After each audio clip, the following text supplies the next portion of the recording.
சொல்றது okay, concentrate பண்ணுங்க அப்படின்னு சொல்றது நம்ம ஓகே. பட் என்னுடைய அடுத்த கேள்வி என்னன்னா, எந்த ஒரு குறிப்பிட்ட ஒரு செயல்பாடு அல்லது எந்த ஒரு குறிப்பிட்ட செயல்பாடு அப்படின்னு சொல்றதை விட எந்த மாதிரி மனிதர்கள் நடந்துக்குவாங்க பொதுவா அப்படின்ற அந்த ஒரு கேள்வி. ஒரு உதாரணத்துக்கு ஒருத்தர் தொடர்ந்து ஸ்மோக் பண்றாரு அப்படின்னா ஏன்? ஒருத்தர் தொடர்ந்து தியானம் பண்றாரு ஏன்? ஒருத்தர் தொடர்ந்து எந்த நேரமும் சதா காலமும் பார்த்தீங்கன்னா உட்கார்ந்தா எழுந்தா இந்த உலகத்தில் இருக்கக்கூடிய அனைத்து உயிரினங்களும் நல்லா இருக்கணும் அப்படின்னு ஒருத்தர் நினைச்சிட்டு இருக்காங்க. அது ஏன்? ஸ்மோக்கு எப்ப பார் பண்ணிட்டே இருக்காரு, அது ஏன்? அதே போல அது அந்த எக்ஸ்ட்ரீம், இது இந்த எக்ஸ்ட்ரீம். இது போல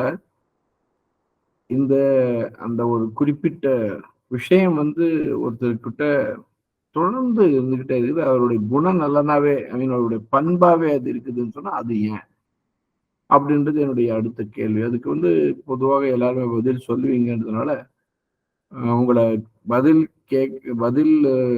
நான் கேட்டேன்னு சொன்னா நீங்க ஒரு வார்த்தையில அதை பதில் சொல்லலாம். அதை விட்டுட்டு நிறைய நீங்க டைம் எடுத்துக்கிட்டு பேசுவீங்க அப்படின்றதுனால காலத்தின் அருமை கருதி நானே சொல்றேன். அது பயிற்சி சார். எது பயிற்சி செஞ்சிருப்பாங்களோ அது அவங்க பொதுவா அதன்படி அவங்க நடந்துக்குவாங்க அப்படின்னு சொல்லுவீங்க. ஜெனரல் ஒரே ஸ்ட்ரைட் ஆன்சர் அதுவா தான் அது இருக்கும். அந்த ஹேபிட் அப்படின்னு சொல்லிட்டு எப்படி உருவாகுதுன்றது தான் என்னுடைய கேள்வி. எப்படி உருவாகுதுன்னு சொன்னா ரிப்பீட்டட் ஆக்ஷன்ஸ். ஒரு செயல் என்பது நீங்கள் திரும்ப திரும்ப ஒரு செயலில் ஈடுபடும் போது அது உங்களுக்கு உங்களுடைய நடத்தையாக மாறுகிறது அப்படின்றது தான். திரும்ப திரும்ப செய்யும்போது. இப்போ என்னுடைய முதல் கேள்வி என்னவா இருந்தது அப்படின்னு கேட்டீங்கன்னு சொன்னா, கான்சென்ட்ரேட் பண்ணுங்க அப்படின்னு சொல்லிட்டு நம்ம என்ன பண்றோம், எல்லாருக்கும் சொல்றோம். நமக்கும் நிறைய பேர் சொல்லியிருக்கிறாங்க. ஆனா ஒரு விஷயத்த நீங்க யோசனை பண்ணி பார்த்தீங்கன்னா ஒண்ணு நமக்கு நல்லா புரியும். எந்த ஒரு செயலிலே நாம் திரும்ப திரும்ப ஈடுபடுகிறோமோ அது நமது பழக்க வழக்கமாகவே மாறுகிறது அப்படின்றது இதை மட்டும் எடுத்துக்கலாம் இன்னைக்கு. ஓகே, இதை மட்டும் எடுத்துக்கலாம். கான்சென்ட்ரேட் பண்ணுங்க அப்படின்னு நம்ம எல்லாருக்குமே சொல்றோம். ஆனா நம்ம இதையும் சொல்றோம். என்ன சொல்றோம்? திரும்ப திரும்ப ஒரு செயல்ல எப்ப ஈடுபடுறோமோ அது நமது பழக்க வழக்கமாவே மாறுது, அது நமது நடத்தையா மாறுது அப்படின்னு நம்ம தான் சொல்றோம். நல்லா யோசனை பண்ணோம். கான்சென்ட்ரேட் பண்ணுங்கன்னு சொல்ற அதே நம்ம தான் திரும்ப திரும்ப ஒரு செயல். இது கொஞ்சம் ஒரு ரொம்ப நீங்க கவனிச்சாதான் இது இதுல ஒரு மிக முக்கியமான ஒரு விஷயத்த நான் சொல்லிட்டு இருக்கேன். நேத்து நான் அப்படியே பார்த்துட்டு இருக்கும்போது நேத்து முந்தினத்தெல்லாம் ஒரு சில மீட்டிங்ஸ்ல சில விஷயங்கள் அப்படியே இதை சொல்லணும் அப்படின்னு அந்த கான்சென்ட்ரேட் பண்ணுங்க அப்படின்னு சொல்லக்கூடிய நாம தான் இன்னொன்னு என்ன சொல்றோம், திரும்ப திரும்ப எந்த ஒரு செயல்ல நம்ம ஈடுபடுறோமோ அதுதான் நமது நடத்தையாகவும் அதுதான் நமது ஈவன் குணநலனாவே மாறுது அப்படின்னு நம்ம சொல்றோம். கரெக்ட் இல்லைங்களா? அப்போ ஒருத்தர் கான்சென்ட்ரேட் பண்ணலன்னா என்ன அர்த்தம்ன்றது என்னுடைய கேள்வி. அப்போ ஒருத்தர் கான்சென்ட்ரேட் பண்ணலன்னா என்ன அர்த்தம் அப்படின்னா, கான்சென்ட்ரேட் பண்ணாம இருந்து அவர் அதாவது கான்சென்ட்ரேட் பண்ணாம திரும்ப திரும்ப இருந்திருக்காருன்னு அர்த்தம். விச் மீன்ஸ் டிஸ்ட்ராக்ஷன் அப்படின்ற ஒரு வார்த்தை இருக்கு ஆங்கில மொழியில. அதாவது அந்த ஒரு கவன சிதறல் அப்படின்னு நம்ம சொல்லலாம் அது கிட்டத்தட்ட. சோ அந்த கவன சிதறல் அப்படின்றது பழகி போயிருக்கு நமக்கு. அதனால நம்ம வந்து கான்சென்ட்ரேட் பண்ணல.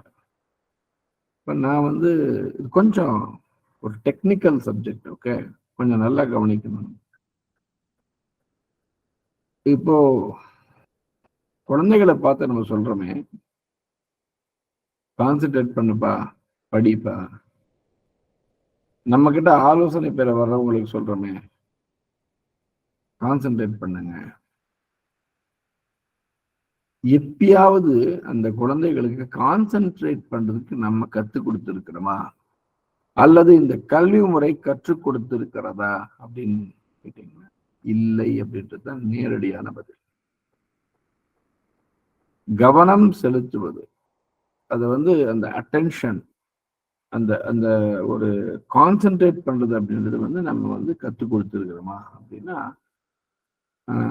ஆக்சுவலி பார்த்தீங்கன்னா ஒரு காலத்துல வந்து இருந்த குருகுல கல்வி முறையில கான்சென்ட்ரேட் பண்றதுன்றது நம்ம கற்றுக் கொடுத்துட்டு இருந்தோம்.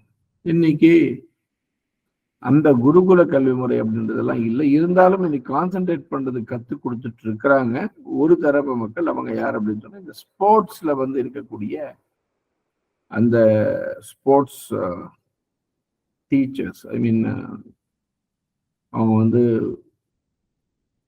they could be anybody. அவங்க வந்து யாரா கூட இருக்கலாம். ஸ்போர்ட்ஸ்ல இருக்கிறவங்க வந்து கான்சென்ட்ரேட் பண்ணது கற்றுக் கொடுத்துட்டு இருக்கிறாங்க. அவங்க மட்டும்.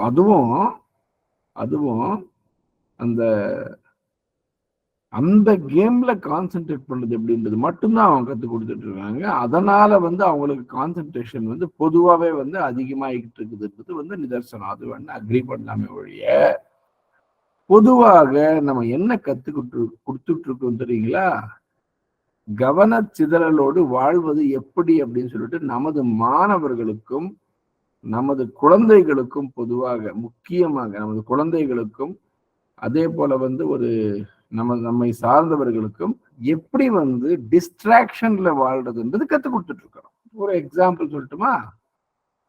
காலையில வீட்டுல நம்ம எல்லாமே எழுறோம். காலை எழுந்த உடனே என்ன பண்றோம்? வீட்டுல யாரும், முக்கியமா பெற்றோர்கள் இரண்டாம் ஆசிரியர்கள், ஆசிரியர்கள் இரண்டாம் பெற்றோர்கள். இது வந்து நிறைய பேருக்கு தெரியுது இல்லை. பெற்றோர்கள் இரண்டாம் ஆசிரியர்கள், ஆசிரியர்கள் இரண்டாம் பெற்றோர்கள். இது வந்து பெற்றோர்களும் ஆசிரியர்களும் இந்த மாதிரி ஒரு இந்த மாதிரி வந்து ஒரு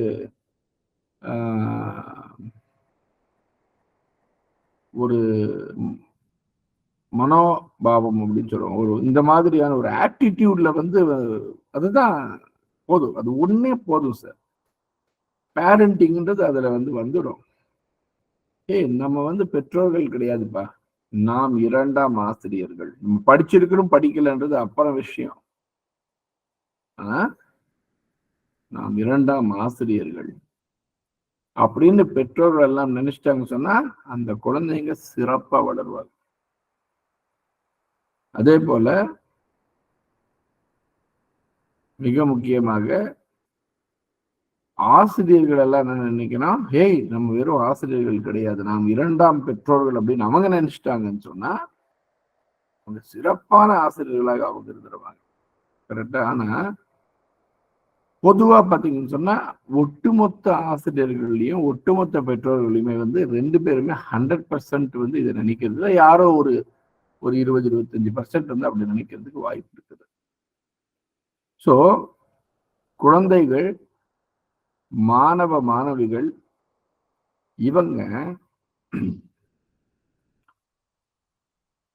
கான்சென்ட்ரேட் பண்ண நம்ம சொல்றோமே, கான்சென்ட்ரேட் பண்றதுக்கு நம்ம கற்றுக் கொடுக்கல. அவங்க டீச்சர்ஸ் குழந்தைகளுக்கு கான்சென்ட்ரேட் பண்ண, நான் பாடம் நடத்திட்டு இருக்கிறேன், முதல்ல கான்சென்ட்ரேட் பண்றது கற்றுக் கொடுக்கல. நான் எல்லாரையுமே சொல்லல, ஒரு இருக்கிறாங்க ஒரு 10% டீச்சர்ஸ் வந்து கற்றுக் கொடுக்குறாங்க. முதல்ல கான்சென்ட்ரேட் பண்றது கற்றுக் கொடுத்துட்டு அதுக்கு அடுத்தது வந்து அவங்க வந்து ஒரு பாடங்களை வந்து ஆரம்பிக்கிற நிறைய ஆசிரியர்கள் இருக்கிறாங்க, ஆசிரியர் பெருமக்கள் இருக்கிறாங்க. நான் மறுக்கல. அதே போல நிறைய பெற்றோர்கள் வந்து கான்சென்ட்ரேட் பண்றது வந்து கற்றுக் கொடுத்துட்டு தான் இருக்காங்க. அவங்க எப்படி கற்றுக் கொடுக்கணும்னு ஆனா தெரியல. ஆனா ஒரு டெக்னிக்கல் பாயிண்ட் ஒன்று இருக்கு. அதை நம்ம யோசனை பண்ணணும். நான் அப்பவே சொன்னதுதான். திரும்ப திரும்ப எந்த ஒரு விஷயத்துல வந்து நம்ம ஈடுபடுறோமோ அந்த விஷயம்தான் மனிதனுடைய வாழ்க்கையில பிரதிபலிக்கும் அப்படின்ற அந்த ஒரு விஷயம்.